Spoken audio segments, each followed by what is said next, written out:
Hello, everybody, and welcome to the show. I'm your host, Adrian Danila, and this is Multifamily Chronicles.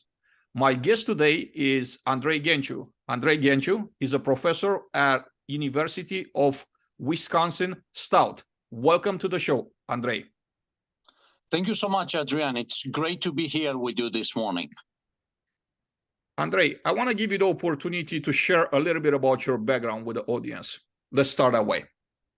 Thank you so much, Adrian. I think the audience already got the fact that I have a little bit of an accent and it's similar to yours. So born in Romania in 1975, at the age of 14, I experienced and I lived my country defeating communism in 1989, and communism being defeated all over Eastern Europe.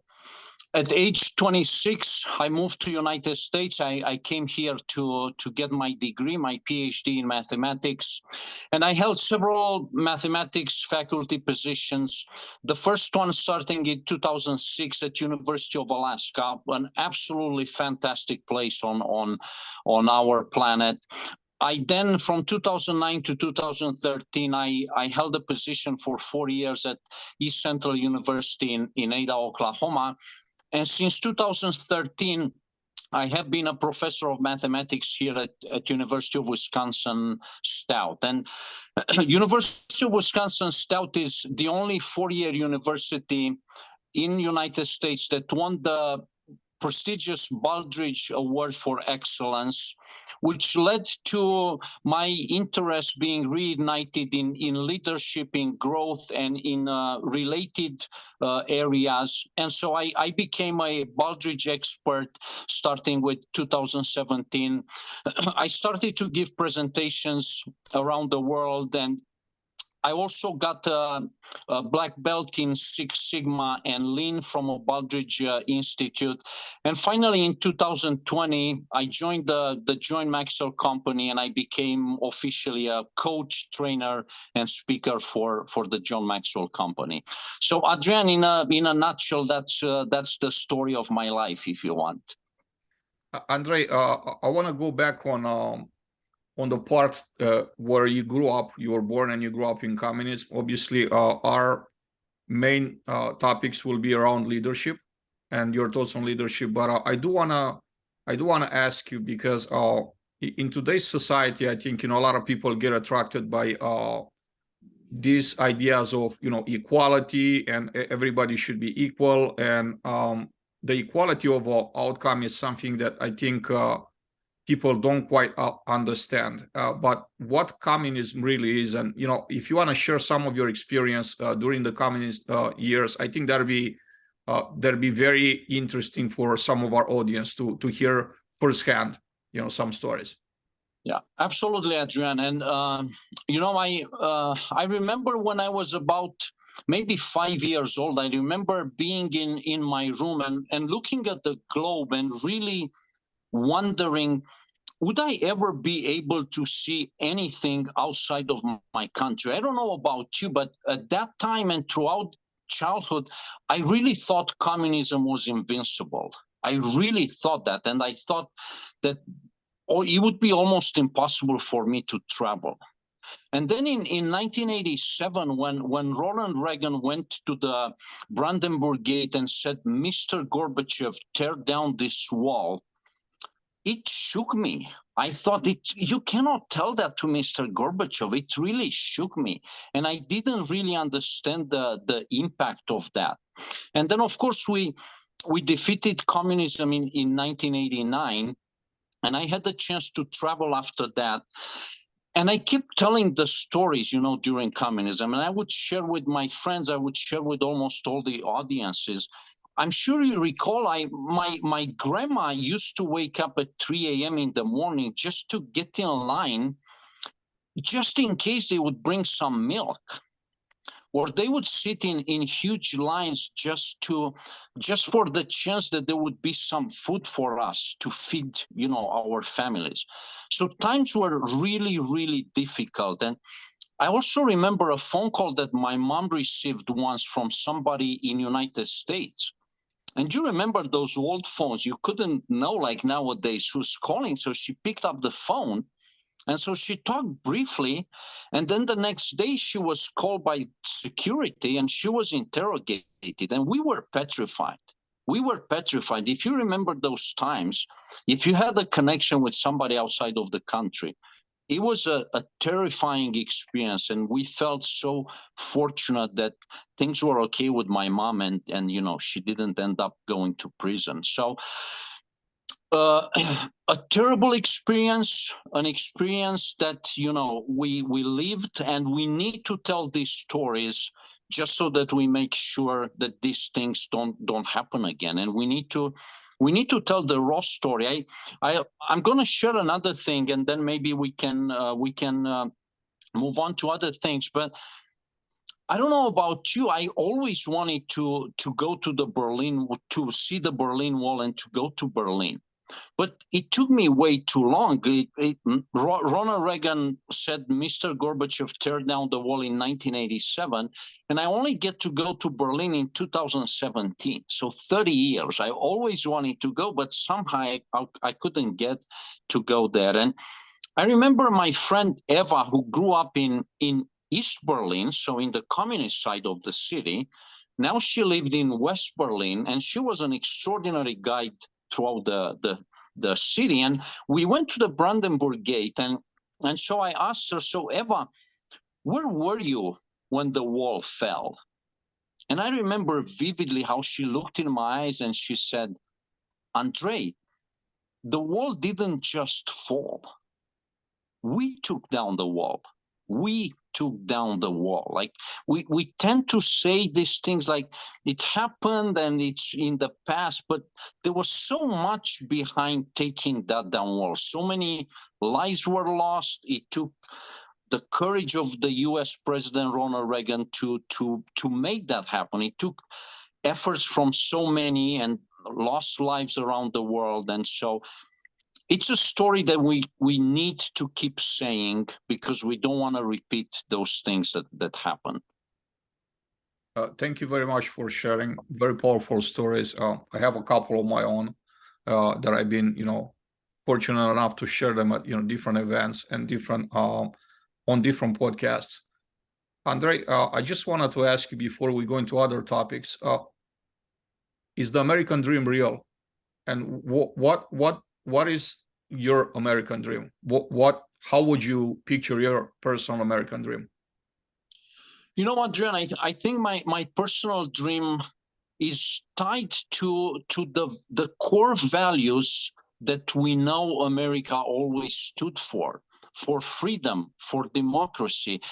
This for a better world in the end.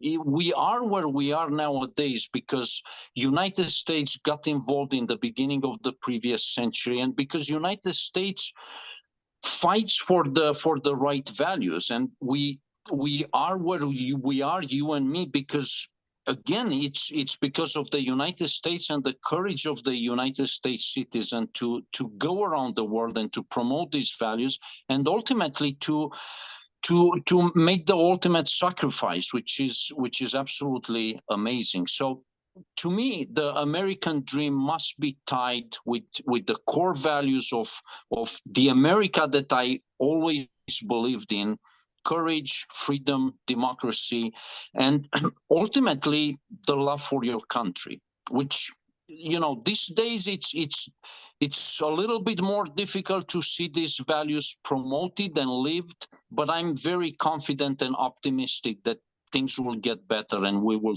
see a stronger America as we move on. Andrei, what is your definition of success? How do you define success? Adrian, this is an excellent question because so much when it comes to success is tied to a career that we have, and we tend to call somebody a successful person or not, usually based on the position that person have, the title, financial success, and so on. And from my perspective, success should be tied with someone's potential and with someone's impact on others. just this just this last Saturday, 2 days ago, I went and refereed 4 soccer matches. I drove 2 hours, I paid for gas, and then it was about 5 hours to referee those matches. I drove back another 2 hours. At the end of the day, after subtracting gas, I probably made, say, 60 bucks or something. But I couldn't be happier, because it was something I did for those kids, or 10-year-old, 12 years old, 14 years old, to show them what teamwork means and to give them the opportunity to bring the better versions of themselves on that field and to care for their friends and so on. So again, I think that success ultimately ties to your own potentials, to the impact that you have on others. And I would almost like to call success more like the significance, how significant your impact is with respect to others and with respect to the people that you love the most. So in so many ways, if the people that I care the most for love me and respect me, and I can add value to them constantly on a daily basis, that to me is success. And success is definitely long-term. Success almost always is uphill. I cannot remember last time I felt good and I felt successful for something that was easy. It takes sacrifice, it takes discipline, and to me, that's what success is. So, Andrei, what would you attribute your career, your success, the success in your career to? What are some main things that you would attribute? What are some main things that really help you get where you are today? You're a professor of mathematics at a prestigious university in a country in the United States, and it's been a journey, right? It's been an amazing journey. How what do you say were the things that really help you to get where you are today? Well, I think it ties with the definition of success, if you want, and maybe to add to that, we want to work in our area of strength. It's certainly it's a journey that can be much more significant, much more successful if we work in an area of strength. And interestingly enough, I'm going to go back to communism. You recall that we had so many math courses during the communist years in elementary school, in high school, because math was probably the only discipline that was not in contradiction with their ideology. There was nothing controversial. Prime numbers, integrals, functions. That was probably the only thing that communists didn't really touch. And if you were good at math and good at soccer, that was accepted. So it was an area of strength for me to be good at math, in part because we did so much, and I enjoyed that. And it also, seeing how much so many of our citizens in Romania and family members at times paid for their courage. Another thing that led to my success, I think, was understanding how important it is to have courage and to take risks.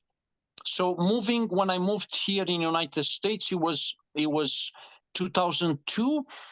I'm not saying necessarily it was courageous, but it was a few months after September the 11th, and many of my friends wondered, is this the right time to move to the United States? And I said, absolutely. I am a prisoner of those fears if I don't make this step. And then I think I studied for about 6 weeks for the TOEFL test. For our audience, that's the test of English as a foreign language.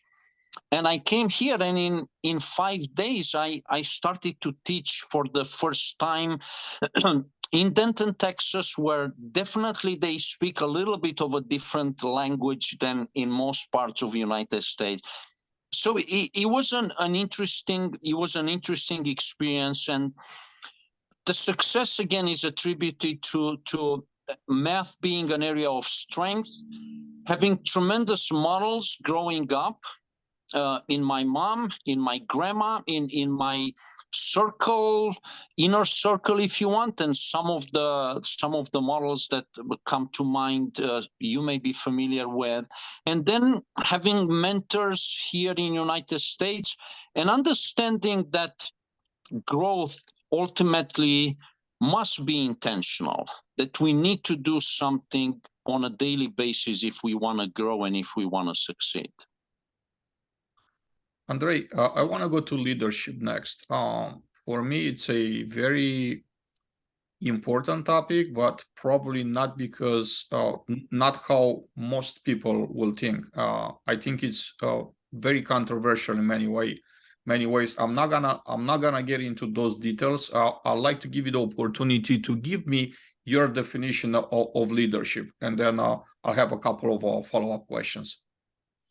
Well, I think John Maxwell, who is one of the most influential leaders and authors recognized by so many organizations and publications, I think his definition is the most powerful and the simplest in a way. He says leadership is influence, nothing more, nothing less. So having influence and having the right values and adding those values to people on a daily basis is what makes for a successful leadership. And I think that so many times we think of successful leaders as the leaders that have a lot of power. And if you think about it, in reality, it's so much about empowering others. You really are a leaders when you grow the leaders around you, when you help the people around you grow. And that's what has a multiplying effect, and the organization and the company that you're in simply explodes, if you want.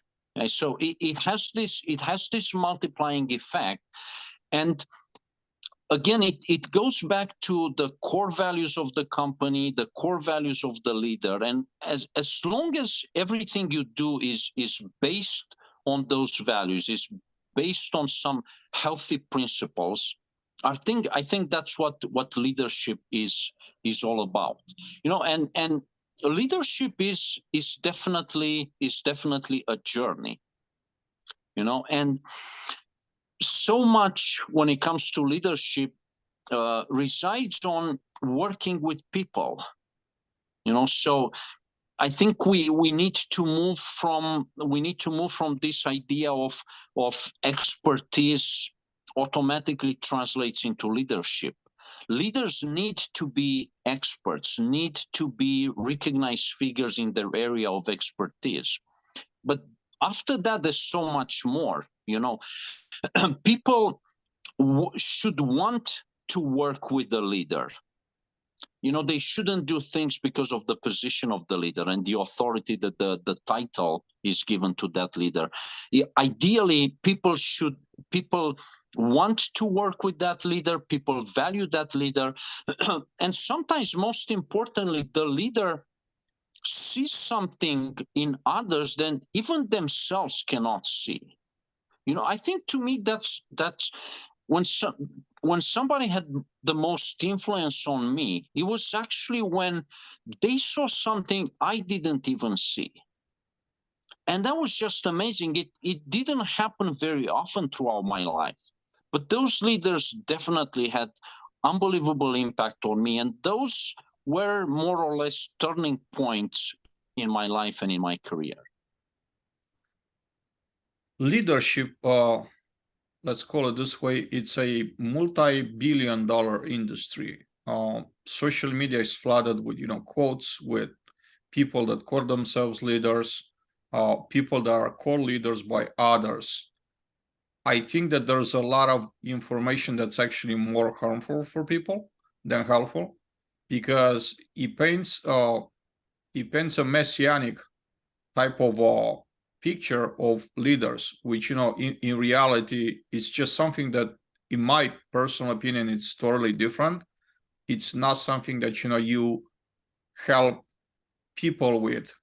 You had to be very careful when you paint the wrong picture, because if people following leaders have the wrong expectation of a leader, they'll be very disappointed and they'll feel like, they're let down. So, Andrei, what do you think that there's some ways for us to separate, the real leadership, I guess, teachings out there from the other? They're just, more like feel good type of speeches and programs. I think, Adrian, you made a great point here, because usually and so often we see recipes for immediate success, painting indeed this amazing picture of a leader that can change things overnight, and ultimately a leader can only ignite and inspire you to become better. It's one of the reasons why I love education so much in this area, because, in education, this is what I strive to do. I strive to bring the best from my students. And I'm sure you know this, the root of the word education is the Latin word educo, which means to draw from within. So I think in order to pick, if you want, the leader that can have a tremendous impact and can add value to you, we need to be aware that success is a journey that is long term, that is based on values, and that we need to make some sacrifices. In other words, in order to move up, to grow, you need to give up some of the things. And so finding your purpose and finding the leader that promotes the values that you believe in and help you fulfill your purpose and your mission, if you want, is really important. And then again, as you say, success ultimately, and any teaching, any presentation, if you want, should lead to action and should lead ideally to developing a new healthy habit.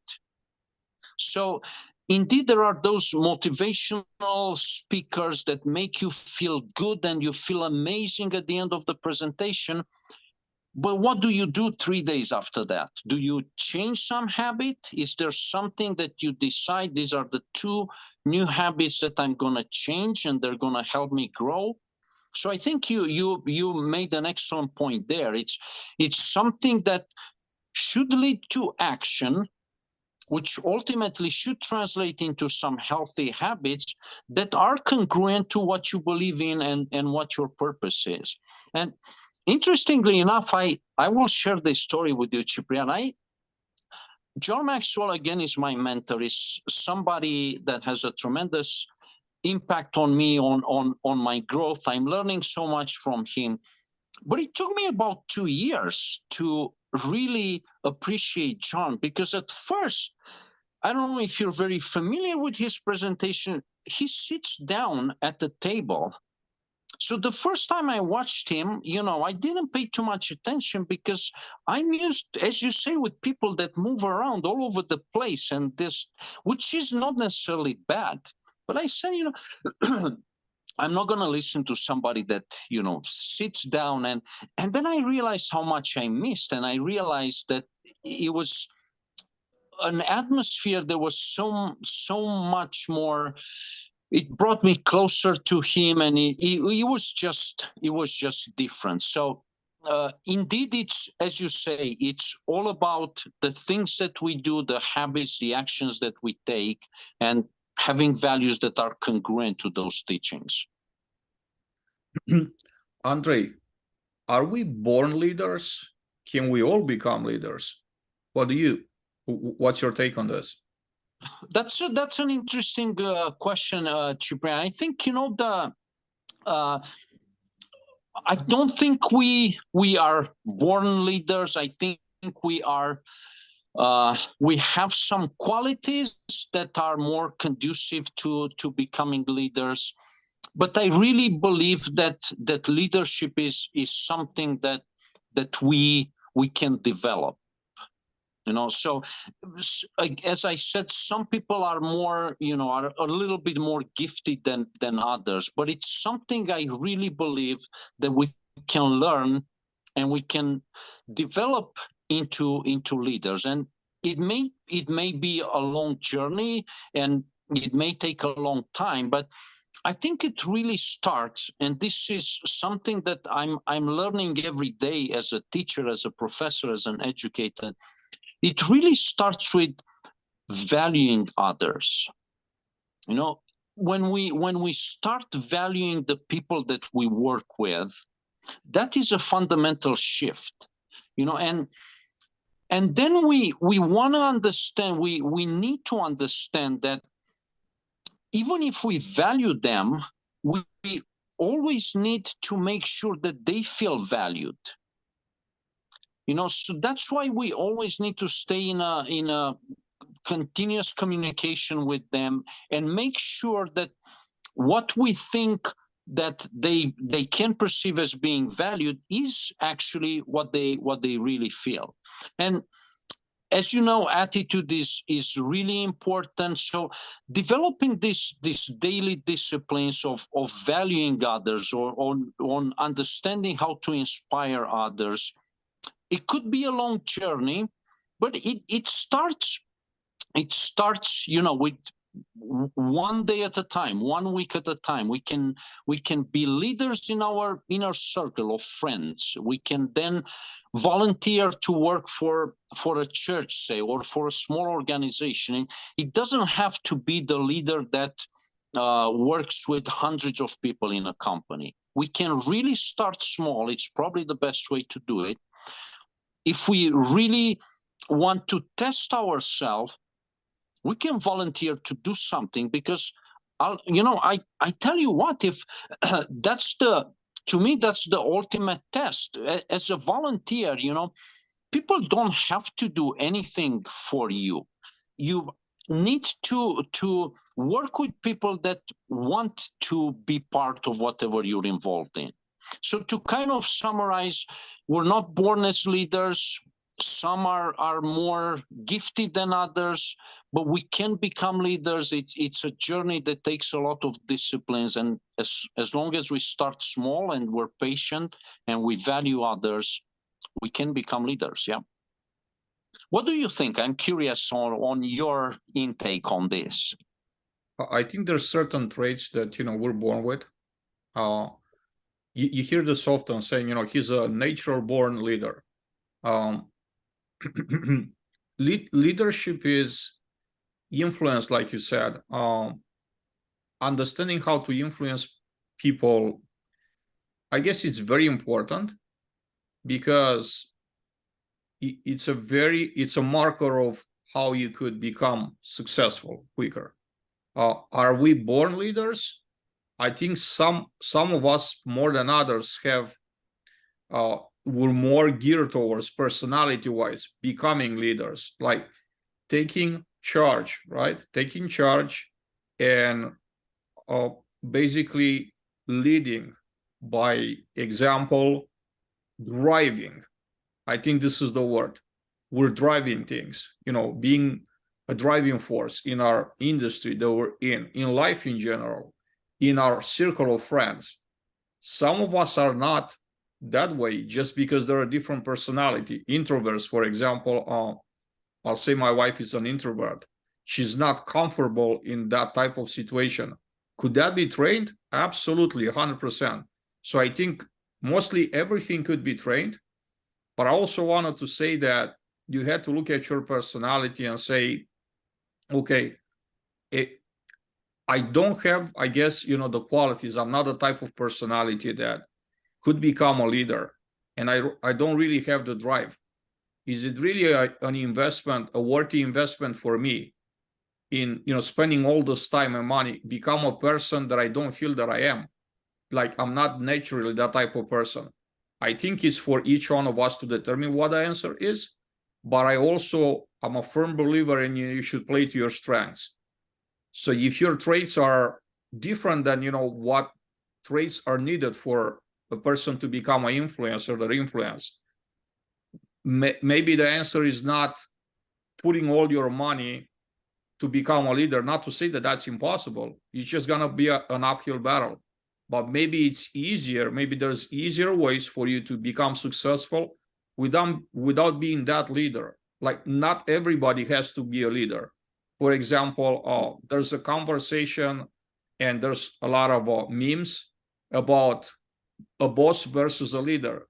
This world also needs managers and bosses. Like, I don't want for people to diminish the title of a manager or the importance of being a manager. And another mistake that I think most people do, they're thinking that becoming a leader comes with less responsibility. I'm just gonna take an example from my industry, right? I asked, people at the very top of the organization, what is your main goal as a leader? And they're saying, my job is to get the best out of people. Well, how is that measurable? I'm gonna ask them, how do you measure? Do you have a way to measure? How do you define the best? Each person has a different potential. I think it's a great for a feel-good statement. I just think that is very impractical in reality. And again, it's very easy for me. It's more of a statement of running away from responsibility and accountability. It's not the other way around. A leader should be accountable, more accountable than anybody that works under them or that they're in their circle. I'm curious about what your thoughts are on this, Andrei. I feel very strongly about it. Again, managers have KPIs. They gotta do 95% occupancy, rent collections, whatever. I'm just talking multifamily. Leaders, okay, my job is to get the best out of people. So I think that's the reason why many are misled towards, okay, we got to become a leader, because they're seeing this as a way to getting out of accountability. So I'd love to get your take on what I just said. No, I think you bring a great point here, because in most of the surveys that are done, what are the values that you think are most important to see and for leaders to live and for managers to live? Accountability is always at the top. When I say leader, I almost always assume that that's a leader that I'm going to hold accountable. Is that the reality that we live everywhere in any company? Absolutely not. I've worked in organizations and companies where that wasn't the case. The leaders were not accountable for their actions. So I absolutely believe that accountability is key. Trust is another big value. It always is at the top. Almost in every company, if the people do not trust the leaders, pretty much nothing will be done. People will tend to do the minimum, what has to be done, and basically just wait for 5 o'clock and leave the. But no doubt about it, managers play an amazing role. They play a critical role in every company. Without people and without managers, leaders won't be able to lead, essentially. And I think we kind of tend to have an extreme view that leaders shouldn't really do much at all and should just, give speeches and whatnot. Managers should do absolutely everything. And in reality, the role should be much closer, and the leader should have the expertise. The leader should lead by example. I think this is absolutely instrumental. You can only expect people to do what you show them. Just telling them, do this, do that, won't work. You have to live your values, and you have to show the people that you work with that you can do that. So in other words, you got to walk the walk, right? Absolutely. 100%. Totally agree right here. Andrei, are there different types of leadership out there, different stages in leading others? I think, and here I'm going to use some of the things that John Maxwell talks about in developing the leader within you, especially in the second edition. He talks about when we start working with a company and we have our first position leading some department or a group of people in the company, the first stage is the stage given by that position. People will do those things for us because they have to. We have a position and it's part of the agreement. We have to do this, and the next stage is basically the called the people stage. In other words, we develop some relationships with the people that we work with, and all of a sudden it shifts from I have to do this to I want to do this, which is a fundamental thing. When you switch from I have to I want to, it's a fundamental shift. But this can only last that long. There are many that go start in a company and have a tremendous personality, develop great relationships with others, but ultimately production has to kick in. Results have to kick in. So we bring this together, and that's basically the stage of production, if you want, where we need to see results. And some people, stay for way too long into the second stage of people developing relationships, partying the whole time. We build a relationship, but not too much focus on results. But once you get results, it's like in a soccer team, if you want, or a football team. If you start winning, it's a different feeling. You feel like you belong to the team, to that organization. It builds an identity of a team and so on. And then the last stage, almost the last stage, is when the leader starts to invest directly in the people, and people that work with that leader realize that they're becoming better and better and better because of the investment that the leader puts in them. So that's kind of the stage, the last stage. And it takes a long time, and the results are not immediate, but it's the best investment that one can make, because if you bring 4 or 5 leaders in your team, if they grow, then it has a multiplying effect. And and I guess that we can talk about one other level that John calls the pinnacle level. Like you've impacted so many, and so many grew and transformed their lives and had an impact on others, that you really are starting to look at a legacy. And at that point, you transcend your industry. You can move from one industry to the other.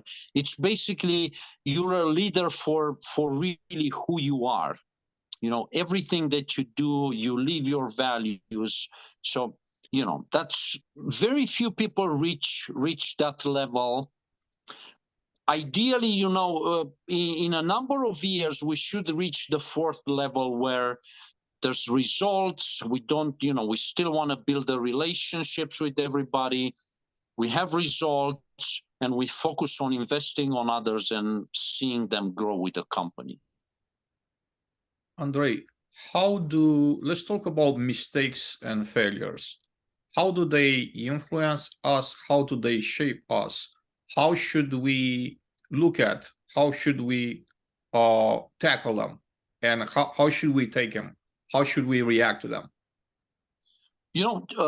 Adrian, this is a fantastic opportunity for me to share a little bit from my profession. It's no doubt about it, in the United States, mathematics is not the most beloved discipline, to put it kindly. It's the case around the world. So mistakes are made often. And for a while I thought, should I maybe use a different word? Then I realized I don't need to use a different word. We just need to build a different attitude towards it. And I tell my students from day one, the second I step into the classroom, I tell them it's only a mistake if we learn nothing from it. You know, it's only a mistake if we learn nothing from it. And I tell them, think about the most successful athletes. Think about Michael Jordan. He makes mistakes. He made mistakes. Think about Roger Federer. He won't, you know, have a winning backhand the whole time. And so I strongly believe this. It's actually the only way to succeed, the only way to grow for us is to move outside of our area of comfort. You know, and it's that area of growth where the only way to learn and to grow is to make mistakes. You know, and same thing with failures. We need to, many times we tend to get down and feel bad about certain failures, and sometimes there's almost the risk to take those and build an identity that we are a failure. And I think that's very dangerous, and we really need to move away from that and embrace failures. You know, it really is the only way we can learn. You know, in pretty much anything, the only way we can learn and the only way we can grow. Without, I don't know, Edison used to run thousands of experiments before something really successful happened. Like, think about every single innovation, every single major discovery, all the you know, the vaccines that we have nowadays for against COVID, for, you know, there was so much a mistake after another. So we really have to embrace mistakes as just a different way to do things, a way to do things that didn't work, but it's the only way we find what works. We try many ways that don't work so that we find a way that works. Andrei, how important is connecting with others, and how important is managing our relationships with others?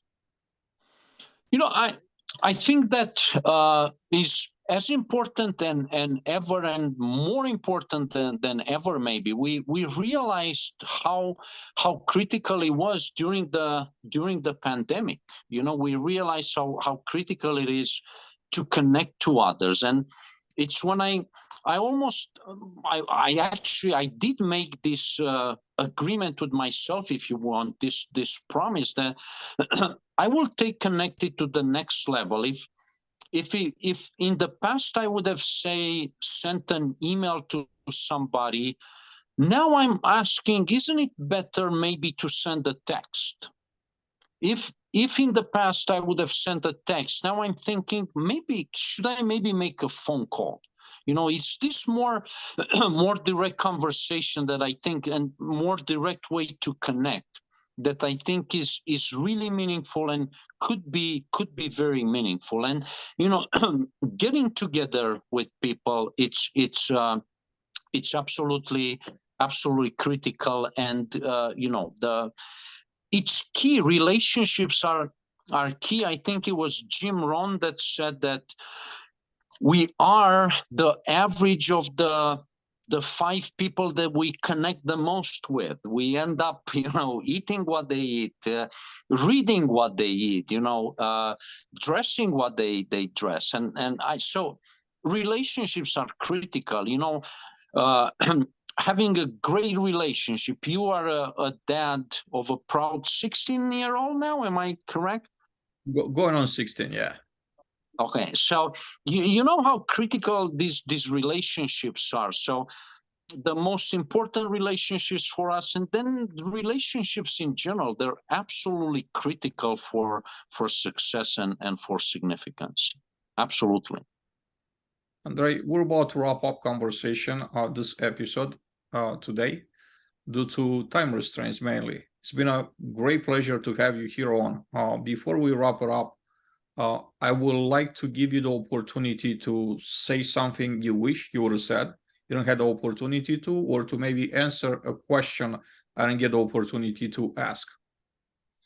No, Adriana, as we were talking about some experience in communism, something just came to mind, and my niece Andrea, who now is 20 years old, as you very well know, the Romanian Easter was yesterday, and so she came from college, and we spent some time together, and I just recalled the story that goes back to why it's so important to tell our story, and to tell our story properly, and to capture the whole story. Because my brother, when she was 10, my brother was with Andrea, so with his daughter, and they were trying to find something on TV and flipping the remote back and forth, one channel to another, 100 channels or hundreds of channels nowadays. And my brother told Andrea, he said, Andrea, during communism, as you well know, Adrian, we only had 2 hours of television. We couldn't watch anything. It was all about the communists, their ideology, really absolutely nothing. 2 hours a day, you could only watch the communists and their ideology. And she paused for a few seconds, and then she said, why didn't you upgrade? So we were like, upgrade to what? From communism to capitalism? So we had to deep and tell more details, so that she had to do that at that time, so that the whole story was understood. And I keep that in the back of my mind. I don't want to take shortcuts for an important story. I want to tell the whole story. I want to capture everything. So that is pretty much it. And what a great opportunity for me to share some of my ideas and to have this conversation with you. An absolute treat for me. Thank you so much. Thank you very much for taking the time to meet with me, with the audience today, Andrei. I hope to have you back here down the road to maybe continue this conversation. There's a lot more that I wanted to ask you. And we unfortunately ran out of time. Everybody, thank you very much for watching us today. This is Adrian Danila, I'm your host, and this is Multifamily Chronicles. Thank you for watching us, and I hope to see you back here soon. Have a great day.